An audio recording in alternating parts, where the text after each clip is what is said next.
Perang Ye Shikai. Bab 1371. Pak Tuaye, kenapa kau di sini? Ngomong-ngomong, apa kau sudah melihat jenderal musuh? Dalam perjalanan ke Zhongsai, Sang Guanjian dan pasukan berkudanya bertemu dengan tim Ye Shikai. Sang Guan, kamu terlambat selangkah. Lihat siapa dia. Ye Shikai menarik kepala kudanya, dan pemimpin pasukan pemberontak itu terjatuh dari kudanya karena malu. Jenderal pencuri Zhang Kuang, itu dia. Sang Guanjian mengenali pria ini. Bahkan tanpa potret, baju besinya sudah cukup untuk mengenalinya. Terlebih lagi, dia ditangkap oleh Ye Shikai sendiri, dan ada beberapa wakil jenderal yang diikat di belakangnya, jadi tidak mungkin dia salah. Saya sudah lama menduga bahwa dia akan takut mati dan melarikan diri dari kam belakang, jadi saya membawa tim kecil bersama saya pagi-pagi sekali untuk melenyapkan para penjaga kam belakang dan menunggu dia berhasil, jelas Ye Shikai. Bagus sekali. Aku khawatir orang tua itu akan melarikan diri. Pak Tuaye, kali ini semua berkatmu. Sang Guanjian tersenyum, lalu membawa Zhang Kuang dan pasukan berkuda langsung ke kam pusat. Jenderal musuh telah ditangkap, mengapa kamu tidak menyerah? Sang Guanjian secara pribadi membawa Zhang Kuang ke dataran tinggi, menyaksikan kedua belah pihak bertarung dengan sengit di bawah, dan berteriak keras. Jenderal, ditangkap, kita, menyerah saja. Jika kalian tidak menyerah, kalian akan mati. Jika kalian menyerah, kalian dapat terhindar dari kematian. Melihat moral para pemberontak terguncang, Sang Guanjian menambah panasnya api. Hukum Qin sangat ketat. Pengkhianatan dapat dihukum mati. Para prajurit pemberontak ini mungkin memiliki beberapa kekhawatiran, khawatir bahwa mereka tidak akan dapat lolos dari kematian setelah menyerah. Sekarang setelah Sang Guanjian telah mengampuni hukuman mati mereka, mereka tentu saja tidak memiliki niat untuk melawan. Di tengah kerumunan itu, seorang pemberontak menjatuhkan tombaknya ke tanah, diikuti oleh pemberontak kedua, ketiga, dan kemudian seluruh kelompok orang itu menjatuhkan senjata mereka dan menyerah. Selama ada satu orang yang memimpin, yang lain akan mengikuti dan menyerah. Tangkap mereka semua, teriak Sang Guanjian, dan pasukan Qin melangkah maju dan mengikat para pemberontak yang menyerah, menghubungkan mereka menjadi kelompok yang beranggotakan 10 orang. Di mana lumbung padi? Tanya Sang Guanjian. Di kam belakang. Pada titik ini, pasukan pemberontak yang dipimpin oleh Zhang Kuang telah menyerah sepenuhnya, jadi wajar saja jika dia tidak menyembunyikan apapun. Bahkan, jika dia tidak mengatakannya, Ye Shikai pasti sudah mengetahuinya sejak lama. Ayo pergi dan lihat. Ketika dia tiba di luar lumbung padi, Sang Guanjian sangat terkejut. Lumbung padi sebesar itu hampir sama besarnya dengan lumbung padi di Kabupaten Gong. Dia bertanya-tanya seperti apa keadaan di dalamnya. Membuka. Ya, beberapa prajurit Qin menghancurkan kunci pintu dengan batu. Seperti yang dikatakan Sue San sebelumnya, lumbung padi adalah tempat yang dijaga paling ketat oleh para pemberontak. Tidak hanya dijaga oleh prajurit, tetapi juga dikunci. Hal ini membuat orang biasa tidak dapat menyelinap masuk. Setelah kunci pintu rusak, Sang Guanjian masuk terlebih dahulu, dan semua orang mengikutinya dari dekat. Namun, pemandangan di hadapan mereka mengejutkan semua orang. Ada banyak karung gandum yang ditumpuk di lumbung padi. Meskipun tidak terlalu penuh hingga menutupi seluruh lantai, jumlahnya tetap cukup banyak. Selain itu, lumbung padi itu tidak kecil, jadi diperkirakan ada sedikitnya lebih dari 2.000 karung. Demi amannya, Sang Guanjian melangkah maju dan membelah karung gandum dengan pedangnya, dan butiran beras putih pun langsung mengalir keluar. Ini benar-benar makanan. Semua orang sangat gembira saat melihat ini. Mereka tidak menyangka ada begitu banyak makanan yang disimpan di kam pemberontak. Dengan cara ini, mereka dapat mengganti konsumsi Kabupaten Gong dan pasukannya. Periksa dengan saksama dan temukan gudang pemberontak lainnya. Karena begitu banyak makanan yang telah ditimbun, seharusnya ada banyak barang lainnya. Mungkin para pemberontak bahkan memiliki sejumlah besar emas, perak, dan harta karun. Jangan berharap terlalu banyak. Saudara Sue sudah memeriksanya. Hanya ada lumbung padi ini di sini. Yang lainnya tidak ada. Canda Ye Shikai. Apakah ini benar? Sebagai jawaban kepada sang jenderal, saya tidak berani berbohong. Faktanya, kubu pemberontak juga sangat miskin. Zhang Kuang membawa anak buahnya untuk menjarah desa-desa selama musim panen musim gugur dan memperoleh begitu banyak makanan. Mengenai senjata dan harta benda lainnya, mereka pada dasarnya tidak memiliki apapun. Sue San menambahkan bahwa kemenangan pasukan Qin kali ini sebagian besar disebabkan oleh kontribusi guru Sue San, Gong. Ia percaya bahwa saat ia kembali kali ini, ia akan mampu menghilangkan kritikan semua orang terhadapnya. Baiklah, kita telah meraih kemenangan besar, dan kita memuji seluruh pasukan. Meskipun tidak banyak emas dan perak yang ditemukan, begitu banyak makanan memenuhi kebutuhan mendesak semua orang. Kam tentara Qin. Prajurit, kali ini kita membunuh 1.000 musuh, menangkap 2.000, dan memperoleh lebih dari 2.000 batu makanan dan pakan ternak. Ini semua berkat para prajurit. Di kam, Sang Guanjian memerintahkan pesta perayaan. Ini juga merupakan kemenangan besar. 2.000 tahanan bukanlah hal yang biasa di medan perang berukuran sedang. Tentu saja, Ye Shike tidak terlalu senang. Efektivitas tempur para pemberontak tidak tinggi, dan moral mereka bahkan lebih buruk daripada tentara reguler. Begitu situasinya tidak ada harapan, mereka akan menyerah satu demi satu. Namun, suku serigala di utara berbeda. Banyak dari mereka adalah prajurit yang bersedia bertarung sampai mati. Terakhir kali kavaleri suku serigala menyerang, meskipun Ye Shike dan Sang Guanjian memimpin dengan benar, banyak saudara masih tewas. Ini sudah cukup untuk menunjukkan efektivitas tempur mereka. Ye tua, apa yang sedang kau pikirkan? Sang Guanjian berteriak dari kejauhan. Ye Shike berbalik dan mengambil kantong anggur yang dilemparkan kepadanya. Berapa banyak dari kita yang bisa berjalan turun dari medan perang hidup-hidup? Gumam Ye Shike. Mungkin dari sudut pandang orang modern, sulit untuk memahami pemikiran kuno. Perang tampaknya tidak pernah berhenti sejak zaman kuno. Ye Shike datang ke dunia yang kacau ini. Bahkan jika dia tahu lintasan sejarah, apa yang bisa dia lakukan? Dia datang ke sini dan tidak bisa mengubah apapun. Satu-satunya hal yang bisa dia lakukan adalah mengikuti arus sejarah dan bergerak maju. Aku tidak tahu tentang itu. Selama era 7 kerajaan, suku serigala berulang kali mencoba menyerang dataran tengah, dan berbagai negara saat itu melawan. Setelah Qin menaklukkan 6 kerajaan, suku serigala menjadi sangat kuat. Pertempuran ini ditakdirkan menjadi pertempuran berdarah antara kedua kekuatan. Sang Guanjian tampaknya ditanyai sampai ke inti hatinya. Dia minum banyak, dan ekspresi gembiranya tadi meredup dalam sekejap. Dia pernah berada di medan perang sebelumnya, jadi dia secara alami mengerti seperti apa situasinya. Sebagai seorang komandan, tentu saja dia tidak ingin prajuritnya tewas dalam pertempuran, dan terlebih lagi dia tidak ingin mereka tewas karena kesalahannya sendiri dalam memimpin. Kali ini, ketika menekan pasukan pemberontak di Longshan, pasukan Qin menderita kurang dari 200 korban, karena Ye Shike memimpin orang-orang untuk menyusup dan menyelidiki serta bekerja sama di dalam dan luar selama pertempuran. Namun, jika tidak ada rencana terperinci sebelumnya dan mereka menyerang desa dengan gegabah, akan sulit untuk merebutnya dengan lebih dari separuh dari mereka terbunuh atau terluka. Ye tua, aku benar-benar harus berterima kasih padamu kali ini. Jika bukan karena rencanamu, peluang kita untuk menang tidak akan besar. Setelah pertempuran hari ini, Sang Guanjian semakin percaya pada Ye Shike. Jika dia bisa bertarung beberapa kali lagi, dia pasti akan menjadi tulang punggung pasukan Qin. Bab 1372. Ye Shike tahu betul bahwa dia tidak bisa tinggal di pasukan Qin selamanya. Pertama-tama, dia berasal dari dinasti Qin. Meskipun dia tidak tahu dan tidak memiliki kemampuan untuk kembali ke zaman modern, itu tidak berarti dia akan tinggal di sini selamanya. Kedua, itu sudah merupakan akhir dari dinasti Qin. Pemberontakan bukanlah fenomena yang kebetulan. Faktanya, seiring berjalannya waktu, jumlah dan skala pemberontakan akan menjadi lebih besar dan lebih besar, membuatnya semakin sulit untuk ditangani, sampai akhirnya dinasti Qin benar-benar digulingkan. Seperti yang dikatakan Ye Shike, dia kembali ke dinasti Qin, tetapi hanya bisa menyaksikan sejarah berlalu di depan matanya. Bahkan jika dia ingin mengubahnya, itu tidak ada gunanya.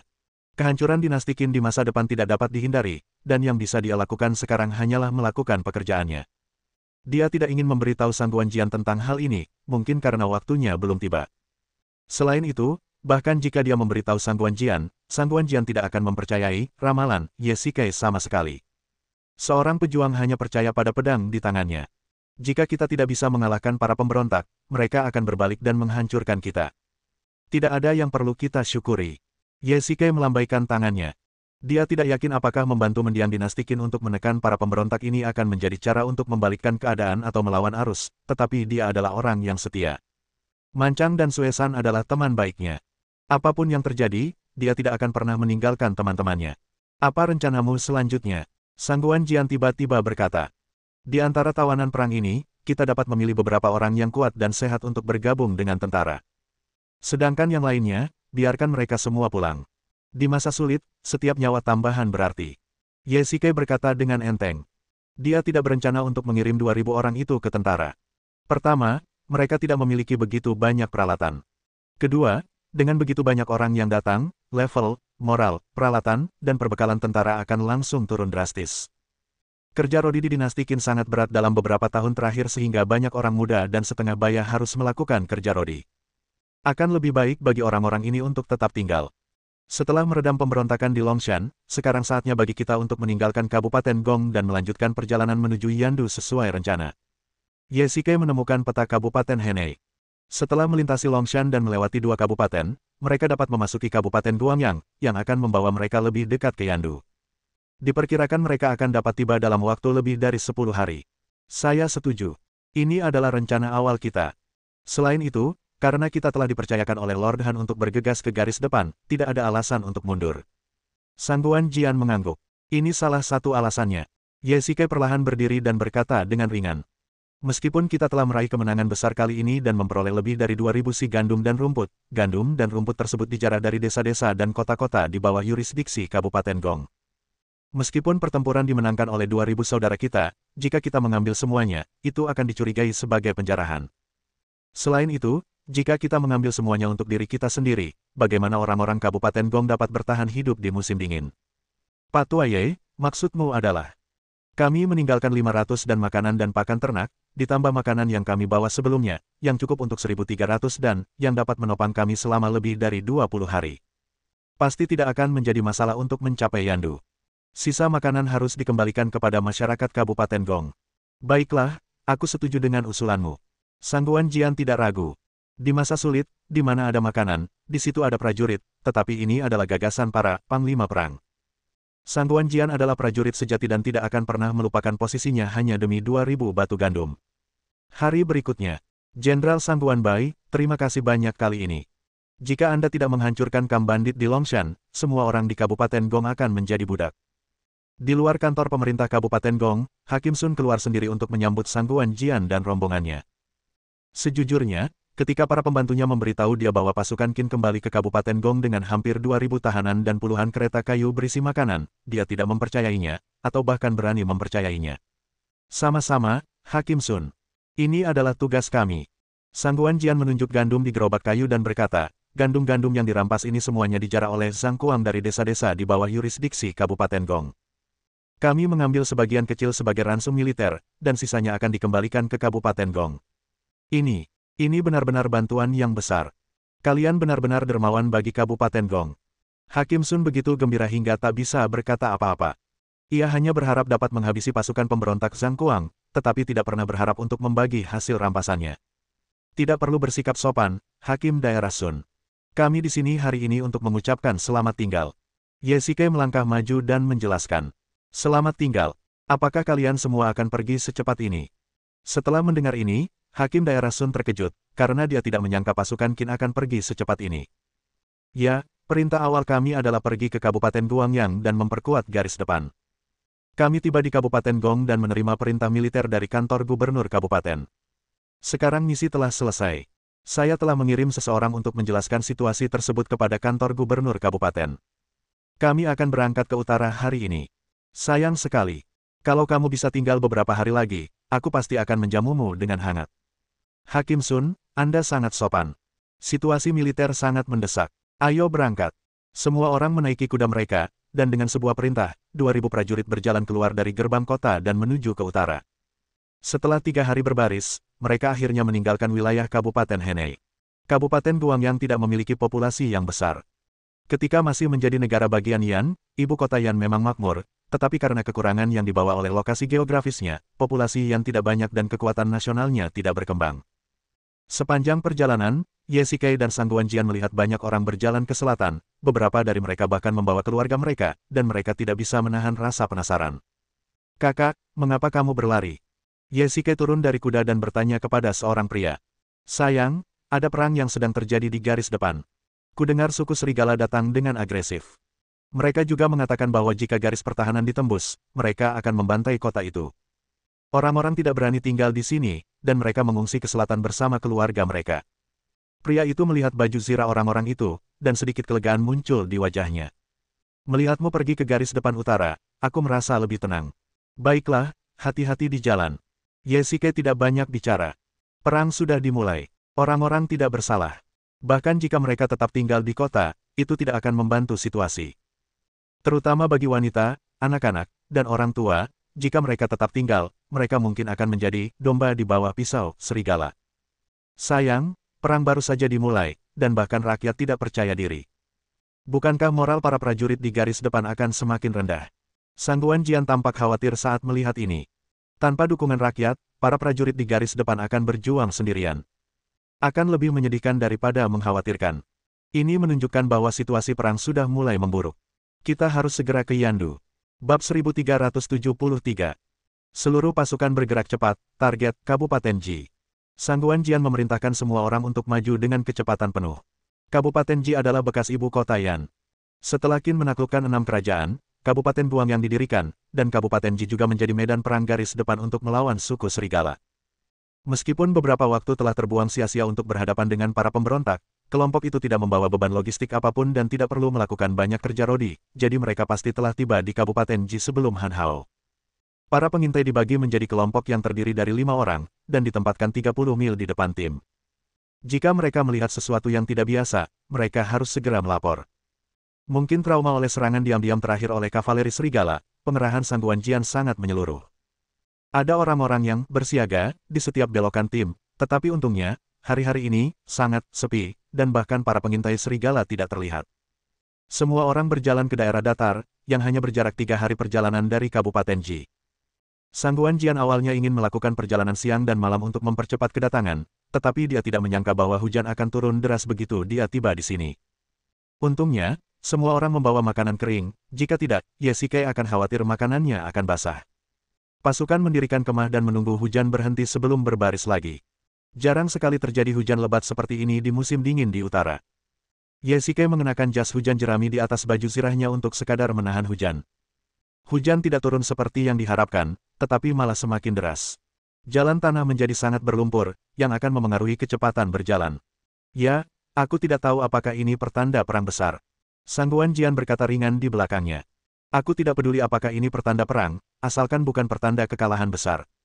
Ye Shikai menggoda. Terus terang saja, mereka hanyalah perwira rendahan dari tentara Qin, yang bertanggung jawab atas taktik perang, atau bidak catur di papan catur. Mereka tidak dapat melihat seluruh situasi dengan jelas.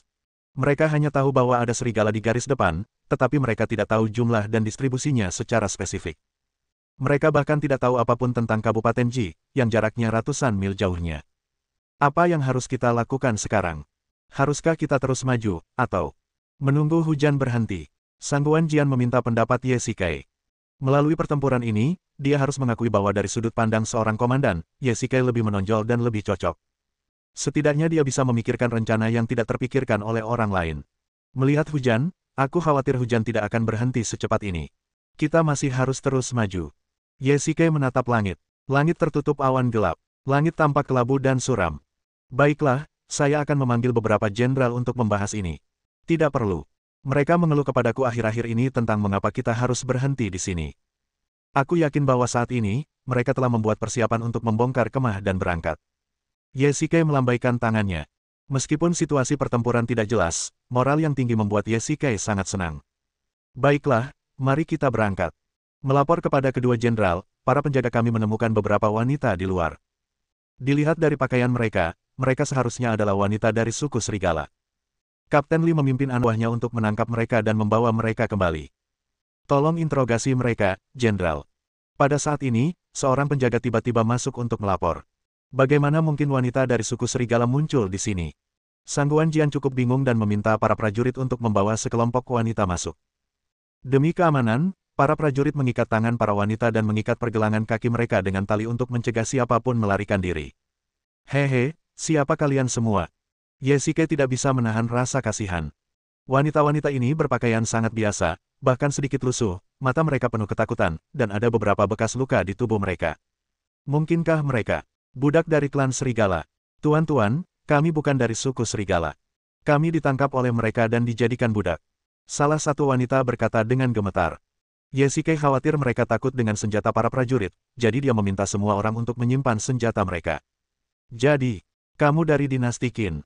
Ye Shikai bertanya balik. Baik, Tuan. Melihat bahwa prajurit itu tidak punya niat jahat, para wanita itu tidak takut lagi. Kami adalah penduduk desa dari Kabupaten Guangyang. Kami ditangkap oleh suku serigala. Jadi begitulah adanya. Tidak heran kamu bisa berbicara bahasa Mandarin. Ye Shikai tiba-tiba menyadari bahwa serangan diam-diam suku serigala terhadap desa-desa bukanlah kejadian 1 atau 2 hari, terutama di daerah perbatasan. Begitu perang dimulai, hal-hal ini bahkan dapat dikatakan biasa saja. Selain menjarah harta benda dan membakar desa-desa, suku serigala juga akan membawa kembali para wanita di desa sebagai budak. Sangguan Jian dan Ye Shikai telah mendengar tentang ini sebelumnya, tetapi belum pernah mengalaminya. Bagaimana kau bisa keluar? Sangguan Jian tampak waspada. Ia selalu berhati-hati, yang merupakan kualitas yang dibutuhkan seorang komandan. Secara umum, pemilik budak akan menggunakan tali atau belenggu untuk mengikat 10 budak bersama-sama, atau bahkan lebih. Dengan cara ini, bahkan jika seorang budak ingin melarikan diri, ia akan ditahan oleh yang lain. Namun, bagaimana orang-orang ini bisa keluar? Tentara Qin dan suku serigala telah bertempur terus-menerus selama beberapa hari terakhir. Kemarin, sekelompok tentara Qin menerobos benteng pemilik budak, dan kami memanfaatkan kekacauan itu untuk melarikan diri. Sangguan Jian melangkah maju dan dengan hati-hati memeriksa pergelangan kaki orang-orang ini, dan ekspresi seriusnya berangsur-angsur mengendur. Ye tua, mereka mungkin tidak berbohong. Bagaimana kamu tahu? Mereka semua memiliki beberapa kapalan di pergelangan kaki mereka, yang disebabkan oleh penggunaan borgol dalam jangka waktu lama, jelas Sangguan Jian. Dan aksen mereka juga memiliki aksen daerah Guangyang. Dilihat dari tangan mereka, mereka tidak terlihat seperti orang yang sering memegang senjata, jadi mereka seharusnya bukan mata-mata dari suku serigala. Sangguan Jian melanjutkan, Tuan, mohon diperjelas. Kami semua adalah penduduk desa dari dinasti Qin. Kami sebenarnya bukan dari suku serigala. Beberapa wanita menangis dan bahkan berlutut di tanah untuk memohon. Ada alasan mengapa mereka begitu panik. Untuk mencegah penyusupan mata-mata, beberapa jenderal lebih suka membunuh 1000 orang secara tidak sengaja daripada membiarkan satu orang pergi. Bahkan jika mereka benar-benar penduduk desa, mereka akan dibunuh sebagai mata-mata. Jangan khawatir, gadis-gadis. Karena kalian bukan mata-mata, kami tidak akan menyakiti kalian. Ye Shikai segera membujuk, Mancang, bawa gadis-gadis itu turun dulu. Aku lihat mereka lapar. Bawakan mereka roti dan bubur. Sini, gadis-gadis, ikut aku. Mancang dan para prajurit membawa beberapa wanita keluar dari tenda. Ye Shikai cukup terkejut dengan peristiwa kecil ini. Dia tidak menyangka akan bertemu dengan wanita-wanita yang melarikan diri selama pawai. Ye tua, jika apa yang dikatakan wanita-wanita ini benar, maka pertempuran di depan pasti sangat sengit. Sangguan Jian mengeluarkan peta dan sangat gembira seolah-olah dia telah menemukan benua baru. Jangan lupa, wanita-wanita ini melarikan diri dari suku serigala, dan mungkin mereka akan tahu sesuatu tentang situasi pertempuran. Kita mungkin bisa mendapatkan beberapa informasi berguna dari mereka. Bab 1374. Kau benar, mungkin ini kesempatan yang bagus. Ye Shikai mengangguk dan melihat peta di depannya. Mereka tidak memiliki peta di dekat Kabupaten Ji, apalagi peta militer yang terperinci. Setidaknya mereka seharusnya bisa mendapatkan beberapa informasi yang berguna dari para wanita ini. Memikirkan hal ini, Ye Shikai tidak peduli dengan hujan lebat di luar. Dia berlari keluar mengenakan jas hujan jeraminya dan langsung menuju kamp militer Mancang. Apakah mereka sudah membuat pengaturan? Begitu Ye Shikai tiba di luar barak, dia melihat Mancang dan beberapa prajurit berdiri di luar pintu. Kapten, kami sudah mengosongkan barak kosong untuk mereka, yang cukup besar untuk mereka tinggali. Kami juga sudah menyediakan makanan sesuai instruksi Anda, sesuai standar perwira, agar mereka tidak kelaparan, jelas Mancang. Lalu apa yang kau lakukan di sini, memata-matai mereka? Ye Shikai bertanya balik. Bagaimana mungkin, Kapten? Kami semua bersaudara adalah orang-orang yang jujur. Bagaimana mungkin kami melakukan hal yang tercela seperti itu? Mancang menjelaskan dengan cepat. Melihat tidak ada gerakan di barak, dia menarik lengan Ye Shikai ke sudut, seolah-olah dia khawatir para wanita akan mendengarnya. Jenderal Sangguan Bai meminta saudara-saudara untuk lebih memperhatikan, jadi kami tidak berani mengabaikannya. Jadi begitulah adanya. Ye Shikai bergumam. Ternyata Sangguan Jian masih khawatir, tetapi dia bisa memahaminya. Bagaimanapun, dia memerintah begitu banyak orang, jadi bersikap hati-hati adalah hal yang baik. Baiklah, aku ingin menanyakan sesuatu kepada mereka. Kamu pergilah dan persiapkan kain, pena, dan tinta. Perintah Ye Shikai. Baiklah, tunggu sebentar, Kapten. Saya akan segera bersiap. Di barak.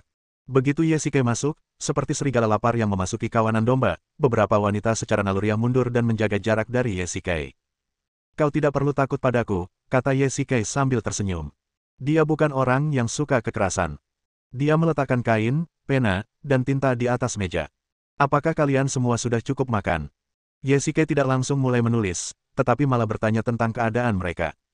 Para wanita ini ditangkap oleh suku serigala dan dijadikan budak. Mereka pasti telah mengalami banyak keluhan dan bahkan penyiksaan. Bahkan sekarang setelah mereka bertemu dengan pasukan Qin, mereka masih gemetar ketakutan dan tidak berani bicara banyak. Jika dia ingin mendapatkan informasi dari mereka, dia harus terlebih dahulu membangun hubungan baik dengan mereka. Jadi, langkah pertama adalah membiarkan mereka menurunkan kewaspadaannya. Sebagai balasan untuk Yang Mulia, kami semuanya sudah kenyang. Seorang wanita pemberani melangkah maju perlahan dan berkata, tetapi nadanya terdengar sangat malu-malu. Mungkin karena Yesikai menyuruh para prajurit memberi mereka pakaian bersih dan makanan hangat, jadi dia tidak begitu waspada terhadap Yesikai. Baguslah. Kau tidak perlu takut. Selama kalian bukan mata-mata, aku tentu akan mengirim seseorang untuk mengawal kalian kembali ke desa. Terima kasih, Tuan. Yesikai berbicara dengan para wanita itu cukup lama, dan akhirnya membuat mereka merasa lega atas kewaspadaan mereka terhadap Yesikai. Terus terang saja, di dunia yang kacau ini, baik itu suku serigala atau pasukan Qin, tidak ada yang lebih kejam atau lebih toleran daripada yang lain, dan satu-satunya yang menderita adalah rakyat jelata. Karena kamu melarikan diri dari suku serigala, kamu pasti sudah menempuh perjalanan jauh untuk sampai di sini. Yesikai mengeluarkan pena dan tinta dan terus bertanya. Ya, kami berjalan selama 5 hari 5 malam tanpa henti. Kami tidak punya makanan dan hanya bisa minum air untuk mengisi perut. Beberapa saudari meninggal dalam perjalanan, dan begitulah cara kami berhasil melarikan diri kembali ke wilayah Qin. Jadi begitulah adanya. Yesikai mengangguk. 5 hari 5 malam, dengan kecepatan melarikan diri, sudah cukup untuk menempuh jarak ratusan mil. Jelas bahwa mereka telah banyak menderita. Jangan khawatir. Aku akan menyediakan makanan dan minuman sesuai dengan standar perwira. Kita sedang menuju garis depan sekarang, jadi aku khawatir akan sulit bagiku untuk mengurusmu. Saat kita sampai di desa terdekat, aku akan meminta 3 tetua di desa untuk menenangkanmu. Terima kasih banyak telah menyelamatkan nyawa kami, Tuan. Kami tidak akan pernah melupakannya. Para wanita itu akhirnya percaya sepenuhnya pada Yesikai. Jika dia tidak menghentikan mereka tepat waktu, para wanita itu hampir akan bersujud untuk mengungkapkan rasa terima kasih mereka. Baiklah, aku ingin bertanya beberapa hal kepadamu. Jika kamu menjawab dengan baik, aku akan memberimu hadiah. Yesikai meletakkan sederet koin tembaga di atas meja. Uang ini cukup bagi mereka untuk menetap di desa dan tidak perlu lagi dicap sebagai budak. Yang mulia, jangan ragu untuk bertanya. Sejak kamu ditangkap oleh suku serigala, apakah kamu pernah pergi ke perkemahan militer mereka? Untuk menjawab pertanyaan Anda, Tuan. Kami memang pergi ke kamp militer mereka. Suku serigala menangkap kami dan membawa kami ke kamp militer, di mana kami dikumpulkan dan kemudian dibagikan kepada para pemimpin masing-masing suku serigala. Jadi, apakah suku serigala memiliki pasukan yang besar? Banyak, sangat banyak. Sebelum Yesikai sempat menyelesaikan pertanyaannya, seorang wanita tiba-tiba berdiri dan berkata dengan penuh semangat. Ada berapa banyak? Wajah Yesikai serius. Meskipun dia menginginkan kebenaran, kebenaran memang menakutkan. Ketika saya dibawa ke kamp militer, pasukan suku serigala tampak berkumpul. Saya hanya melihat begitu banyak kuda sehingga memenuhi seluruh padang rumput. Saya tidak dapat menghitungnya dengan tepat. Yesikai panik setelah mendengar ini, seluruh padang rumput dipenuhi dengan tentara seperti itu. Menurut penglihatan manusia, setidaknya ada puluhan ribu pasukan kavaleri, dan ini mungkin bukan seluruh kekuatan suku serigala. Mereka juga memiliki beberapa suku, dan infanteri tidak dihitung. Dengan cara ini, suku serigala telah mengirimkan lebih dari 100.000 atau bahkan 200.000 tentara kali ini. Kau mengatakan yang sebenarnya. Yesikai menegaskan lagi dan lagi. Saya tidak berani berbohong. Semua ini benar. Mengenai jumlah orang, saya benar-benar tidak dapat menghitungnya. Baiklah, ini hadiahmu. Yesikai menyerahkan sederet koin tembaga kepada wanita itu. Terima kasih, Tuan. Terima kasih, Tuan. Kapten sudah berada di sana selama 2 jam. Apa yang dia tanyakan? Jangan ribut lagi, kamu seharusnya mendapat informasi. Di luar barak, sekelompok tentara berkumpul di sini, banyak bicara. Sangguan Jian juga membawa anak buahnya ke pintu menunggu Yesikai keluar. Ledakan. Tiba-tiba, pintu barak terbuka, dan Yesikai melambaikan tangannya, memberi isyarat kepada semua orang untuk bubar. Kita hampir siap berangkat. Mengapa kalian tidak beristirahat sejenak? Apa yang kalian lakukan di sini? Yesikai meminta semua prajurit untuk bubar dan kembali ke kamp untuk beristirahat. Ye tua, bagaimana situasinya? Sangguan Jian melangkah maju. Dia tahu bahwa Yesikai meminta para prajurit untuk bubar karena dia khawatir informasi itu akan didengar. Meskipun itu datang dari mulut beberapa budak, sebenarnya itu adalah informasi rahasia. Lihat ini. Yesikai membentangkan kain di tangannya, dan di atasnya ada sebuah peta. Meskipun tidak terlalu akurat, peta ini masih bisa digunakan. Dengan peta ini, kita bisa memperkirakan lokasi perkemahan serigala. Yesikai menyerahkan peta itu. Bagus, Pak Tuaye. Dengan cara ini kita bisa melancarkan serangan mendadak. Itu terlalu banyak. Setidaknya ada puluhan ribu orang di kamp serigala, dan kita hanya punya 2.000 orang. Kita jelas bukan tandingan mereka. Bab 1375. Dengan hanya 2.000 prajurit, mencoba memaksa masuk ke perkemahan puluhan ribu serigala itu seperti menuangkan secangkir air ke dalam api. Sebelum mereka dapat menyerang musuh, mereka akan dicekik oleh puluhan ribu orang. Terlebih lagi, sebagian besar dari 2.000 prajurit ini adalah infanteri, dan hanya ada 300 kavaleri. Dibandingkan dengan suku serigala yang hampir seluruhnya terdiri dari kavaleri, serangan diam-diam sama saja dengan menggunakan kelemahan diri sendiri untuk menyerang kekuatan musuh. Lalu apa yang harus kita lakukan? Semua informasi ini sia-sia. Sang Guan Jian tidak mau. Jika dia diberi 30.000 pasukan lagi, dia pasti akan memimpin mereka untuk menyerang kamp serigala secara langsung. Jika dia bisa membunuh atau menangkap pemimpin serigala, promosi akan menjadi kepentingan pribadinya. Yang terpenting adalah mengakhiri pertempuran ini secepat mungkin. Mungkin puluhan ribu tentara bisa diselamatkan dari pengorbanan, dan ratusan ribu warga sipil bisa terhindar dari perang. Bukan begitu. Jika kita bisa menyerahkan peta ini kepada jenderal, mungkin itu akan berhasil. Ye Shikai bergumam sambil melihat peta itu. Maksudmu, Jenderal Meng Tian? Ya, hanya dia yang bisa mengerahkan semua pasukan di perbatasan. Tanpa persetujuannya, rencana ini tidak akan bisa terlaksana, jawab Ye Shikai. Ye Tua, apakah kamu gila? Apakah kamu tahu identitas Jenderal Meng Tian? Sang Guan Jian hampir mengulurkan tangan untuk menyentuh dahi Ye Shikai. Sebagai seorang jenderal dinasti Qin, Meng Tian berasal dari keluarga jenderal. Kakek dan ayahnya sama-sama jenderal terkenal dari dinasti Qin. Mereka menaklukkan kota-kota dan melakukan eksploitasi militer yang hebat. Mereka mencapai banyak eksploitasi militer ketika 6 kerajaan dihancurkan.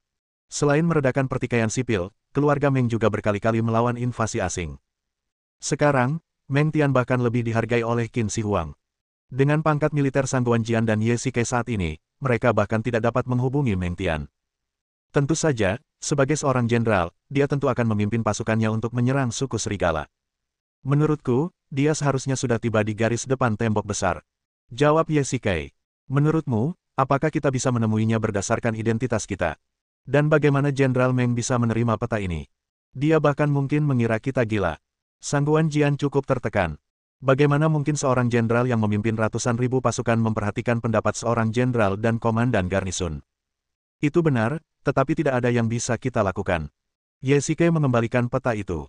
Menurut rencana, mereka akan mengirim para wanita ini ke desa terdekat dan membiarkan ketiga tetua itu menenangkan mereka. Terus terang, Ye Shikai tidak berani menjamin apakah informasi itu akurat.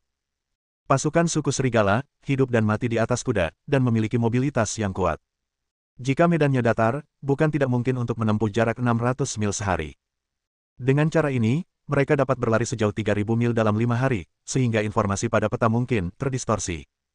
Tentu saja, suku serigala mungkin juga menjaga pasukan mereka di tempat. Jika tidak, jika mereka maju dengan kecepatan penuh dalam 5 hari ini, seharusnya ada pergerakan besar di garis depan. Pokoknya, lebih baik memiliki informasi ini daripada tidak sama sekali. Ye Shikai memasukkan peta itu ke dalam tasnya. Menurut pernyataan para wanita itu, suku serigala seharusnya berada di barat laut. Jika dia ingat dengan benar, tampaknya ada gunung-gunung tinggi di sana dan tidak ada tembok besar yang dibangun. Kabupaten Ji berada di utara. Jika suku serigala memanjat gunung, mereka dapat melewati garis pertahanan dan menyerang Kabupaten Ji secara langsung. Sepertinya kita harus mempercepat perjalanan kita. Ye Shikai menatap hujan lebat di langit, berharap semua kekhawatiran ini tidak perlu. Kelompok itu berbaris selama beberapa hari lagi. Hujan tidak mereda, tetapi juga tidak bertambah deras. Mereka berbaris di tengah hujan lebat, dan tidak dapat dihindari bahwa beberapa prajurit jatuh sakit setiap hari. Untungnya, langit akhirnya cerah setelah 3 hari, jika tidak, bahkan senjata pun akan berkarat karena hujan. Saat ini, mereka berada kurang dari 100 mil jauhnya dari Kabupaten Ji. Kapten, banyak pasukan berkumpul di sini.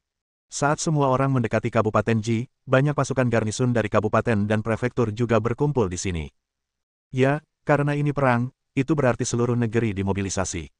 Semakin banyak tentara, semakin banyak warga sipil dan pekerja kasar yang akan mengikuti untuk mengangkut makanan dan senjata. Dan kudengar jalan raya ini masih dalam tahap pembangunan, jadi kupikir akan ada banyak pekerja kasar yang membangun jalan itu. Ye Shikai berkata dengan enteng. Dia telah bergegas ke sini akhir-akhir ini dan akhirnya tiba di sini, tetapi dia tidak tahu apa yang akan dia hadapi. Kapten, mengapa baju sirah beberapa orang berbeda dengan baju sirah kita? Mancang melihat sekeliling dan melihat cukup banyak pasukan datang di jalan, ada yang berjumlah ribuan orang dan ada yang hanya beberapa ratus orang. Mereka pasti pasukan garnison dari berbagai daerah yang telah menerima perintah militer untuk memperkuat garis depan. Seharusnya daerah-daerah di selatan. Bagaimanapun, mereka hanyalah pasukan garnison daerah-daerah. Wajar saja jika ada beberapa perbedaan dalam perlengkapan. Sangguan Jian menjelaskan di samping. Bagaimanapun, pasukan pertahanan perbatasan garis depan adalah pasukan elit Qin. Sedangkan untuk pasukan garnisun daerah-daerah, mereka biasanya hanya menekan beberapa perampok dan bandit, jadi perlengkapan mereka tentu saja tidak akan sebagus itu. Banyak prajurit yang tidak mendapatkan baju zirah menggunakan kain tebal untuk membuat baju zirah dari kain. Baiklah, jangan banyak bicara lagi, ayo kita lanjutkan perjalanan. Ye Shike memimpin timnya maju dan perlahan-lahan tiba di gerbang Kabupaten Ji. Tembok kota ini terlalu tinggi dan tebal. Meskipun Mancang adalah Wei Wuzu yang sudah tua, dia bertingkah seperti anak kecil yang belum pernah melihat dunia saat meninggalkan Kabupaten Henei. Kabupaten Ji dulunya adalah ibu kota negara bagian Yan. Wilayahnya berbatasan dengan wilayah klan Serigala, jadi tembok kotanya tinggi secara alami. Ye Shike mengamati tembok-tembok itu dari dekat. Ada banyak orang yang membangunnya lebih tinggi dan lebih tebal. Tampaknya perang tidak dapat dihindari. Kabupaten Ji masih menjadi markas kali ini. Semua perintah militer datang dari sini, tambah Sangguan Jian. Turunlah dari kudamu. Pada saat ini, beberapa prajurit yang menjaga gerbang kota datang, mengenakan baju besi yang rapi dan dibuat dengan baik. Senjata di tangan mereka tampak baru, dan itu seharusnya persenjataan terbaru. Sebagai perbandingan, senjata dari 2000 prajurit ini tidak cukup bagus. Apa pekerjaanmu? Pasukan garnisun Kabupaten Heiyang, Prefektur Henei, telah diperintahkan untuk mendukung garis depan. Komandan pasukan garnisun, Tuan Han Hao, telah memerintahkan 2000 prajurit kami untuk maju. Ia akan secara pribadi mengawal ransum militer, dan mereka akan segera tiba. Sangguan Jian menjelaskan, dan mengeluarkan perintah militer. Kalau begitu, silakan masuk. Prajurit itu melihat perintah militer itu dengan saksama sebelum mempersilakan semua orang memasuki kota. Masa perang berbeda dengan masa damai, jadi mereka tentu lebih berhati-hati. Kapten, apakah Anda melihat senjata para prajurit yang mempertahankan kota? Senjata-senjata itu lebih canggih daripada yang saya miliki saat saya masih di Wei Wuzu. Mancang berkata dengan penuh semangat setelah semua orang memasuki kota.